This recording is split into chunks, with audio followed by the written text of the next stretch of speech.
Mga kapatid, kumpirmado. Itong hybrid na to ay nabaha pala. Flooded siya.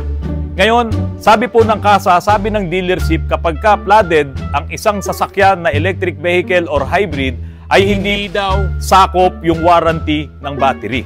Ang sakop daw ng warranty sa battery ay yung kung paanong nasira na lamang siya ng habang ginagamit mo. Pero yung flooded ay hindi daw sakop ng warranty. Ngayon, sobrang mahal ng battery. At ang ginawa na lamang daw ng insurance ay tinake over na lang or ni-write off na lang or total loss na lang itong sasakyan na ito at di umano. Ang matindi rito, ipinabid pa daw nila ito. Mga kapatid, napinturahan na ng matte black.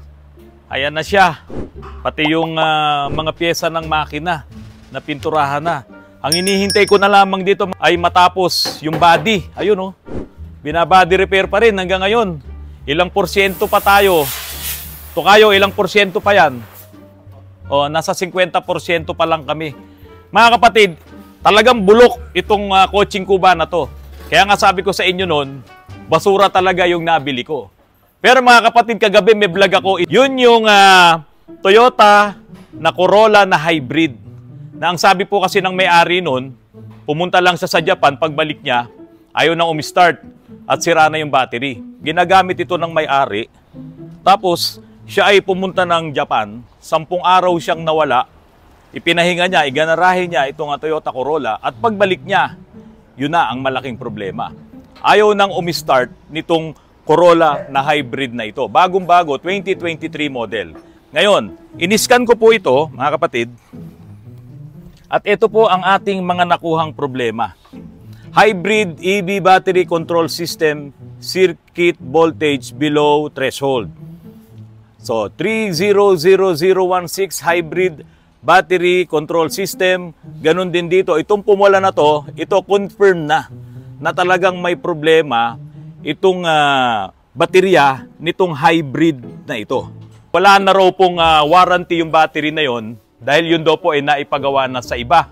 Kaya nga po yun ay binuksan namin. So nung ipinakita ko yung vlog kagabi, marami talagang nag-comment at sinasabi nila, bakit mo binuksan? May warranty pa yan. Binuksan namin yon, tinignan namin at may mga patay na ng battery. Ito ngayon, ang malaking kwento dyan. Sasabihin ko po sa inyo. Bagsak, 5.5. Pakita mo. 5.5 tapos pag chinek ito. Nung kasunod niya, wala talaga. Sobrang bagsak niya, no? Oh. Ito, wala talaga to. Patay talaga to. Nung nabuksan na namin, yung battery pack na yon, yung isang buong assembly ng baterya na yon, may nakita kaming mga putik, may nakita kaming mga dumi. At corroded talaga yung mga terminals ng battery. Makikita mo, puro corrosion. Dapat malaman natin ano ba talaga ang nangyari dito sa Corolla hybrid na to. Ito ba ay nalubog sa baha? 10,185. Ayun no. 10,185 kilometers ang tinakbo niya. Sira na ang battery. Ano ang meron dito? Ano ang nangyari dito? Dito sa hybrid na to. Kasi ang video po namin nung una, nung ako ay nagbablog tungkol doon sa Corolla hybrid na yon, ang inasahan ko yung sinasabi niyang umalis lamang siya ng ilang araw, o 10 araw yata yon, pagbalik niya ay hindi na po gumana yung kanyang sasakyan. Ang iOS 7.75, 7 ano, ito 1, 2, 3, 4, 5, 6, 7, 8, 9, 10, 11, 12, 13, 14, 14 lang ang iOS. So ito bagsak 1, 2, 3, 4, 5, 6, 7, 8, 9, 10, 11, 12, 13, 14. So 14 din ang ano niya, ang battery na sira. Okay, ito na mga kapatid. Nalaman namin na ito palang Corolla hybrid na ito ay na-write off daw ng insurance. Binili pala niya ito sa isang buy and sell at yung Corolla hybrid na to ay nabili naman daw nung buy and sell na yon sa isang insurance company. Yun ang kwento ngayon nung may-ari. Ngayon, kaya pala ito napaandar lamang nila ay dahil sa kinargahan yung mga patay na baterya at madala sa kanya yung unit. So alam nung may-ari na talagang may problema na yung baterya nung hybrid.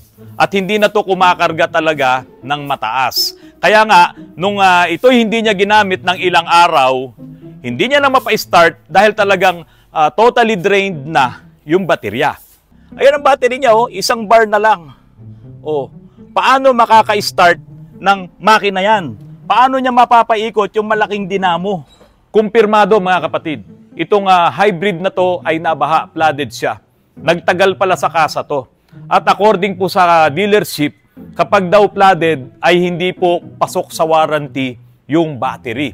Ngayon, dahil sa mahal ang original na battery, ang ginawa na lamang ng insurance ay ni-write off daw ito or total loss. Kaya po, binawi na lang ng insurance yung sasakyan. Ngayon, ito ang matindi. Ipinabid pa daw ito ng insurance at nakuha naman nitong buy and sell down na to. Kung paano ngayon nakarating dito sa may-ari ngayon, yung sasakyan, hindi ko na itinanong. So kawawa din ngayon itong nakabili. Kaya po, ang sinabi namin sa kanya, kailangan palitan mo ng bagong battery yan. Yun lang naman din talaga ang problema. Kasi hindi pwede dito ang retoke, hindi pwede dito ang repair. Unang-una, wala kang mabibiling battery pack para palitan mo yung 14 na baterya na hindi na nagkakarga. 14 yung nasira, 14 yung natirang buo. Hindi talaga pwedeng iyan ay hindi mo papalitan ng bago. Ngayon, ito mga kapatid. Paano ngayon?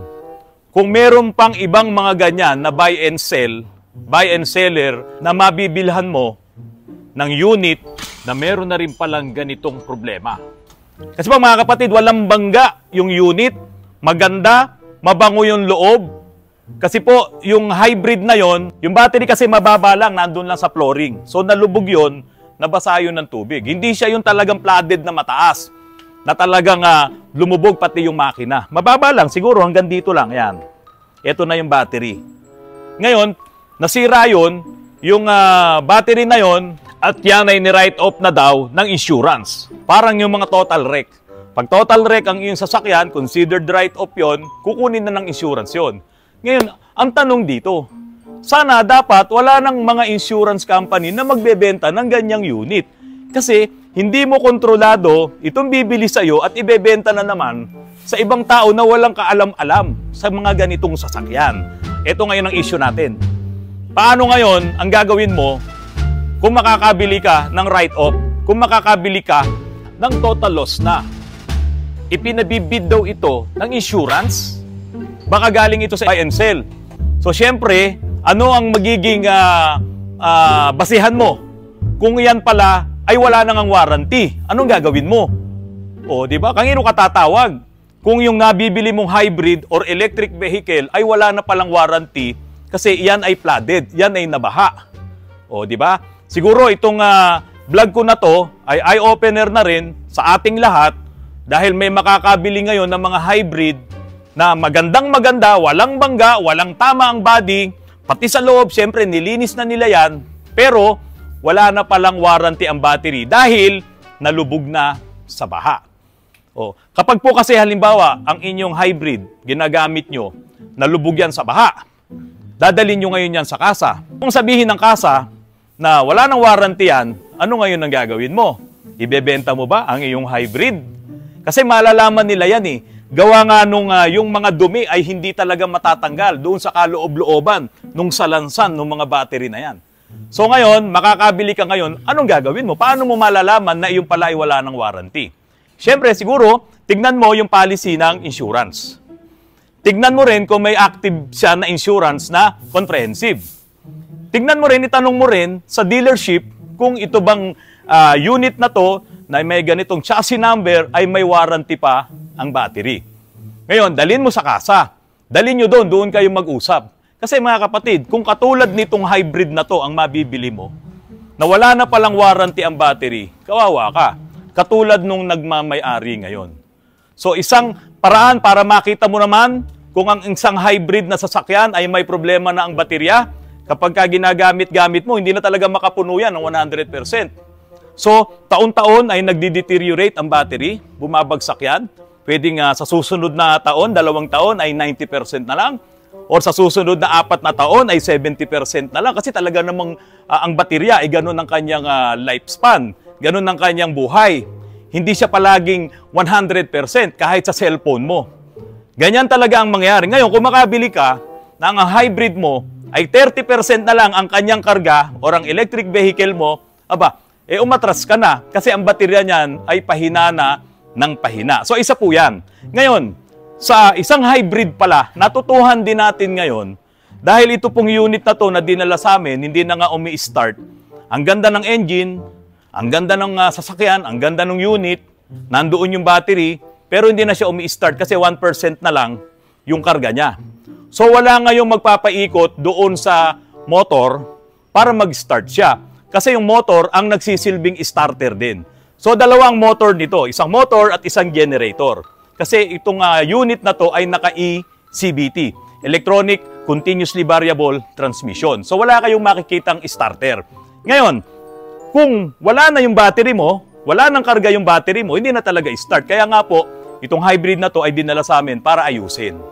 So ngayon mga kapatid, ito na. Paano kung may magbenta sa iyo ngayon? Yan yung lagi nating tanong ngayon. Na hindi mo alam na ito pala ay nabahana.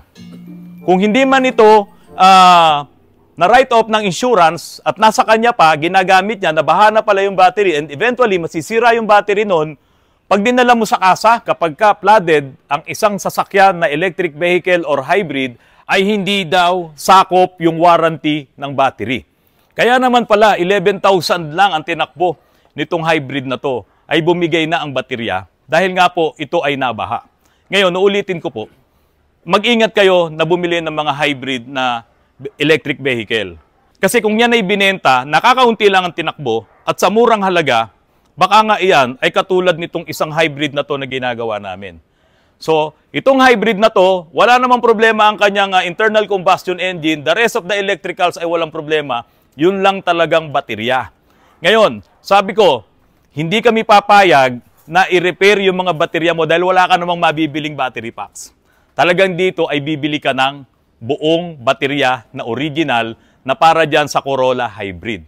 Or else, hindi talaga magiging maayos ang sasakyan mo. Baka mamaya, ihanap mo yan ng benta, riremedyohan, gagawin ng huling ginawa nung dating shop, na kinargahan lang yung mga sirang battery packs at napaandar. Kasi kailangan lang magkaroon ng konting karga yon para yung current flow ay tumakbo at ma-start niya yung motor. Pero hindi na yon babalik pa sa maayos na state niya dahil nga yung mga baterya nun ay hindi na kumakarga, mahinang-mahina na. So mga kapatid, sana po makatulong sa inyo itong vlog na to. Hindi po natin sinisiraan yung Corolla Hybrid. Maging yung nakabili ng hybrid na yon ay hindi niya siguro alam na gano'n ang magiging problema niya. So, ibig sabihin, kapag ang hybrid, nasira ang battery, humina ang battery, na hindi niya na kayang mapa-start pa yung motor doon sa loob, ay talagang hindi mo na magagamit ang iyong sasakyan. Kaya dito, iingatan mo talaga. Kung baha, meron kang nakikitang baha na approaching ka, huwag mo nang subukang idaan dyan ang sasakyan mo dahil kapag pinasok ng tubig yung loob ng baterya, masisira pala talaga. Katulad nitong Corolla Hybrid na ito. Yung mga ganyang sasakyan na may problema na pala ang battery, sana hindi na lang yan ibinenta. Di ba? Kung totoo man, yung sinasabi nung may-ari na iyan ay galing sa insurance company or kung yan man ay nabili nila sa ibang mga buy and seller, sana maging mahigpit dito. Dahil kung ikaw ang makakabili ng ganitong klase ng sasakyan na may problema na ang battery, pagsisisihan mo talaga dahil mahal ang baterya.